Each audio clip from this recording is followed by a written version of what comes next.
Hello everyone, in this video we will study about the basic structure of eyeball. Eyeball हमारे को vision provide करता है। Humans में to eyes होती हैं जैसा कि हमको पता है, और वो एंक्लोज होती हैं ऑर्बिटल कैविटी के अंदर। ऑर्बिट एक बोनी स्ट्रक्चर है जो आई बॉल को अपने अंदर सस्पेंड करता है 7 अटैचमेंट्स के थ्रू, और वो 7 अटैचमेंट्स होती हैं 6 मसल्स और एक क्रेनियल नर्व। जो क्रेनियल नर्व है वो second cranial nerve which is the optic nerve होती है, और दूसरे जो 7 अटैचमेंट्स में से रिमेनिंग 6 अटैचमेंट्स हैं वो है हमारी 4 रेक्टस मसल और 2 oblique muscle. The 4 rectus muscles are superior rectus, inferior rectus, medial rectus और लैटरल रेक्टस। और जो ओब्लिक मसल्स हैं वो है सुपीरियर ओब्लिक मसल और inferior oblique muscles as seen as this diagram.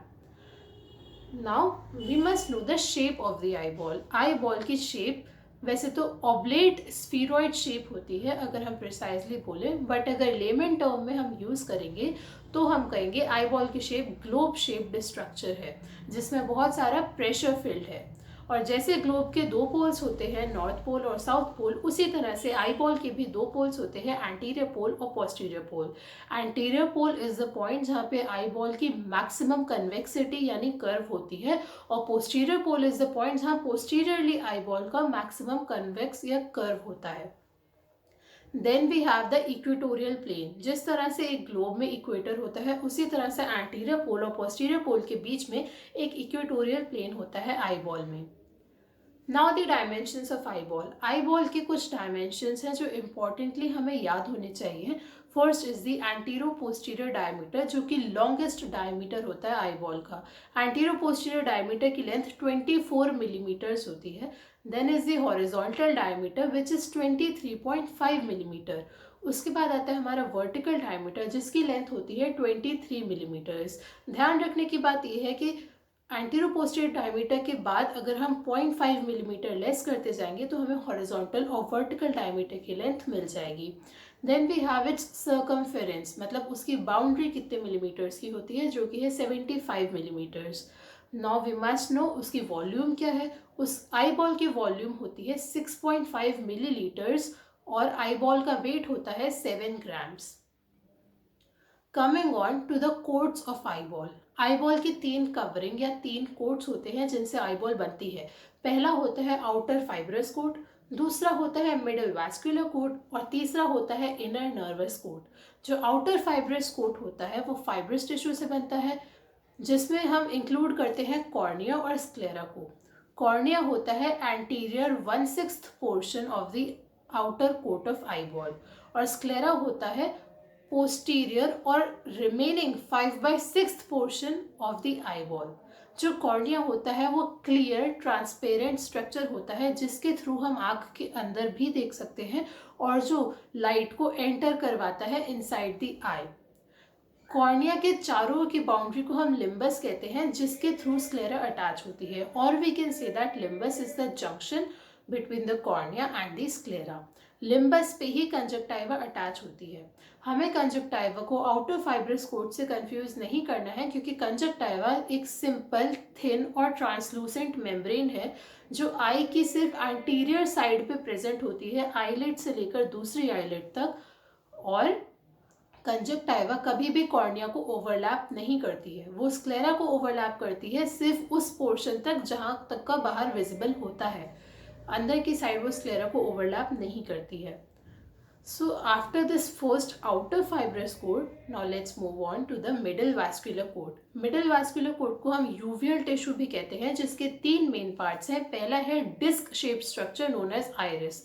Iris एक बहुत ब्यूटीफुल स्ट्रक्चर है जो कि आई को कलर प्रोवाइड करता है। आइरिस के बीच में right in the centre there is an aperture called as प्यूपिल।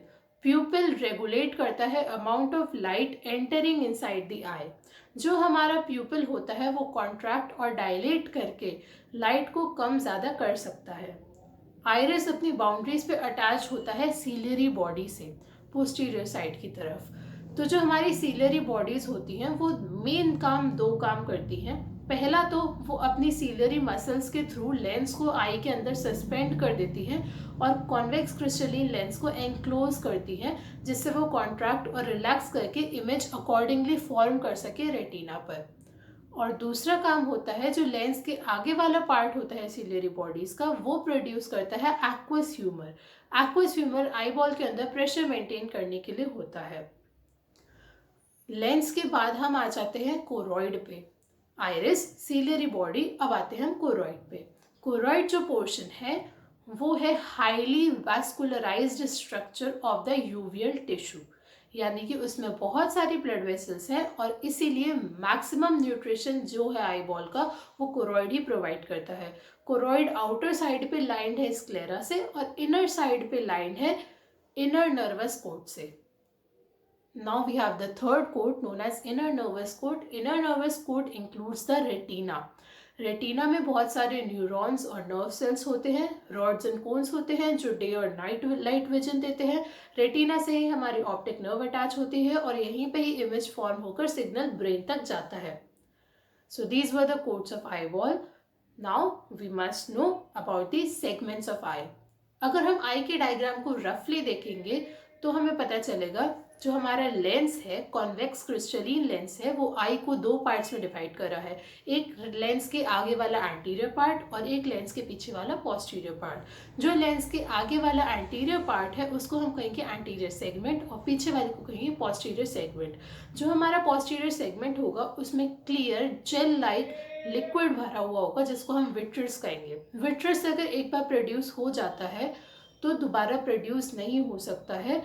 अगर उसको ट्रॉमा के थ्रू कोई इंजुरी या फिर किसी और चीज़ के थ्रू विट्रस लिक्विड कम हो जाता है हमारा, तो हम दोबारा प्रोड्यूस नहीं कर सकते। So vitreous humour can not be regenerated any time, but in the anterior segment we have aqueous humour जो कि डेली जनरेट होता है और डेली ड्रेन आउट भी होता है। एक्वस ह्यूमर बेसिकली आई के अंदर प्रेशर मेंटेन करता है।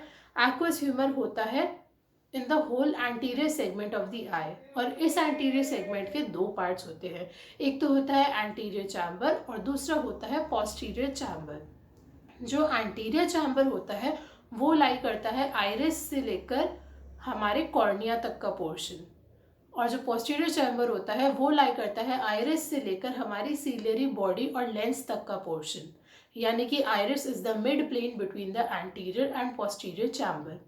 तो जो हमारा एंटीरियर चैम्बर होता है उस जगह पे जहाँ आइरिस और कॉर्निया मिल जाते हैं एक दूसरे से, उस पोर्शन में वो एंगल बना लेते हैं और उस एंगल को कहते हैं एंगल ऑफ आई या फिर आइरिडो कॉर्नियल एंगल, जहाँ आइरिस और कॉर्निया मीट कर रहे हैं। यही आइरिडो कॉर्नियल एंगल के थ्रू एक पास में ही पतली सी कैनाल जा रही होती है जिसे हम श्लेम्स कैनाल कहते हैं, और यहीं से ही एक्वस ह्यूमर ड्रेन आउट हो जाता है वीनस सिस्टम में बॉडी के। So this was about the anterior chamber, posterior segment, anterior segment and the posterior segment of the eye.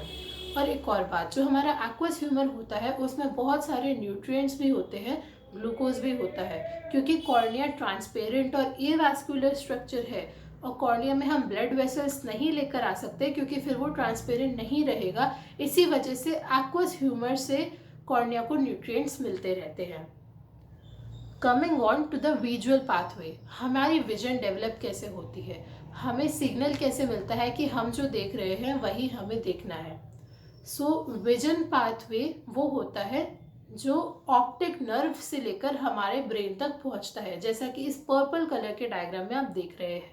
Visual pathway के कुछ पार्ट्स हैं।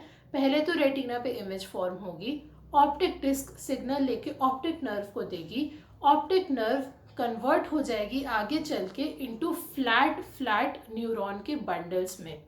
फ्लैट न्यूरॉन के बंडल्स को हम ऑप्टिक कियाज्मा कहेंगे और ऑप्टिक कियाज्मा बाद में कन्वर्ट हो जाएगा into cylindrical shaped bundles of neuron जिसको हम ऑप्टिक ट्रैक्ट कहेंगे, और ऑप्टिक ट्रैक्ट बाद में पहुंचेगा लेटरल जेनिक्यूलेट बॉडीज पे जो ओवल शेप के न्यूरॉन के बंडल्स हैं, और लेटरल जेनिक्यूलेट बॉडीज से ऑप्टिक नर्व रेडिएट करेगी, मतलब फैल जाएगी बहुत सारी छोटे छोटे ऑप्टिक रेडिएशंस में, और ऑप्टिक रेडिएशंस जाके एग्जिट करेंगे हमारे ऑसिपिटल लोब के मीडियल पार्ट में जिसको हम विजुअल कॉर्टेक्स भी कहते हैं। This was all about the visual pathway. Thank you so much. Hope you like this video. If you like this video, please give it a thumbs up and give your valuable feedback in the comment section. Thank you.